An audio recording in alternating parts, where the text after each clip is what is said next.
must be one of the Vigoroth workers. You know how to use a phone? Anyway, my mom and I will be arriving soon. Most of the furniture is already unpacked. There's just a few bits and bobs left. I know it's a weird house layout. Don't think too much about it. Oh, there's some trash out front too. Could you get that as well? Thank you in advance. Hello everybody and welcome to Little Root Town. This is a bit of a side project in House Flipper 2 that I decided to do. Instead of a Stardew Valley place, this is based off of the player's starting house in Pokemon Emerald, and I think what makes that the most obvious is the little sign here that I just kind of mocked up in Photoshop. Once again, it's like a fence with actual building blocks on it, and I think the illusion works pretty dang well. Normally this text is not decipherable, but welcome to Blank's house makes sense. As for the outside of the house goes, it's there's not really too much to talk about. Everything is pretty much exactly how it is in game. I did add one little window there just to give the top room some flavor. That's pretty much the only change that I had to make. I did play around with making a lead up out of dirt and grass up to the front door, and I think that paid off. It's very smooth. So this is a bit of a different style as to Pierre's house, because Pokemon Emerald is a very simple game. So all of the textures are a glossy plastic. Everything is about as basic as it can look. It is a one-to-one recreation of Pokemon Emerald.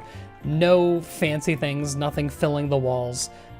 I think it looks nice just as is. Just about the only things I added here were these two seats, because why not? It makes sense. It's in the kitchen, and honestly, with the angle that you see in game anyway, you really wouldn't see that, even if it was there. Now, the staircase was fun. I kind of had, in game, it's a little bit of hammer space. It just exists. And so there is a bit of a protrusion on the back side here. But again, you know, looking at it from the front, you can't tell. But I did fit this into a pretty nice small area here, and that leads up to the player's room here, which once again, very simplistic. I played around with a vaulted ceiling, and it looks really nice in my opinion.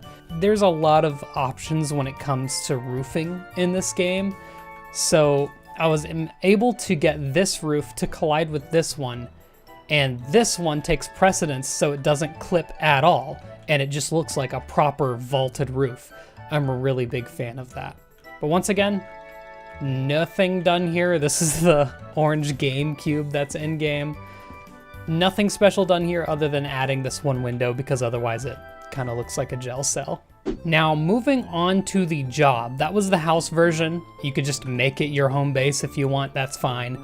The job is very simple. I got a lot of feedback from the last house, and people were like, oh, there's way too much dirt, it's kind of hard to find it all. So this one's very simple as opposed to that.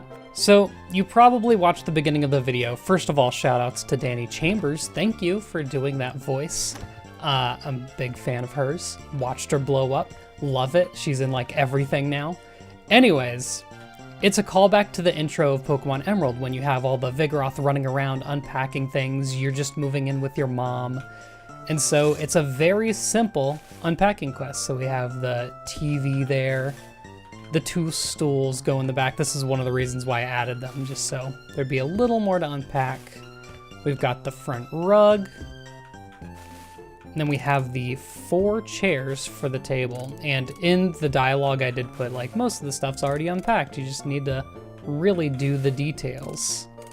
And hopefully it's not too weird that you're kind of role-playing a Vigoroth, I suppose. One thing that I always like to do is fill up all of the bookshelves or whatever.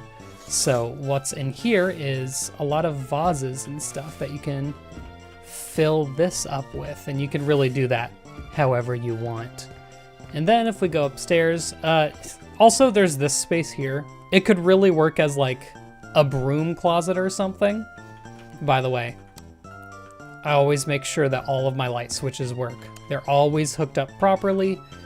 I want to make sure that it's always realistic. That's one of my favorite parts of this game, is the way that wiring works. So there's 2 boxes up here, and it's just like the couple of things that like go on the table. There's the GameCube, as it were. And of course, the CRT TV, because this is 2002? Pretty sure it's 2002, the clock that you have to set. It's funny how almost exact that clock looks to the one you have to set in Pokemon Emerald. I just realized it's ticking like 40 seconds. Wait, is that like accurate? Is it actually like noon in-game time? Yo, this one has all the stuff that goes over here. The chair, the notebook. This is actually like one of the achievement notebooks, weirdly enough. So if you pick that up, I think you're gonna get an achievement if you don't have it already. Then we have, of course, the computer that you can grab a singular potion from. Like I said, not too extravagant, very simple, but that's the way I wanted to keep it for this one. The next one's going to be a lot more complicated, and I already have someone in mind to voice the character. The next one's going to be the Wizard's Tower from Stardew Valley, so hope you're looking forward to that.